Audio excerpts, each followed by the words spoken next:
ఆమేన్, హల్లెలూయా. అందుకే నేను బైబిల్ వాక్యం చెప్తోంది, నీతిమంతుడు విశ్వాస మూలంగా జీవించును, దేవుడు సంతోషపడతాడు. నువ్వు విశ్వాస మూలంగా జీవిస్తే దేవుడు సంతోషపడతాడు.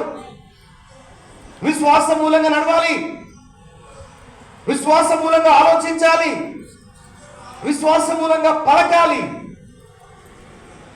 దేవుడు ఒక వాగ్దానం ఇచ్చిననుకో, ఆ వాగ్దానము విశ్వాసంతో ఆలోచించాలి. ఆ వాగ్దానము కలిగి ఉన్నట్టుగా నీ ఇమాజినేషన్ ఇన్ యువర్ ఇమాజినేషన్, నీ తలంపుల్లో అది కలిగి ఉన్నట్టుగా ఆలోచన చేయాలి. నీ మైండ్ ఎప్పుడైతే, వినండి, దేవుడు ఒక మనిషి జీవితంలో కార్యాలు చేయకపోవడానికి గల కారణం ఏంటంటే, మనసు వాక్యానికి విరుద్ధంగా ఉండడం వల్ల దేవుడు రావట్లేదు మన లోపలికి. So our mind is a big barrier.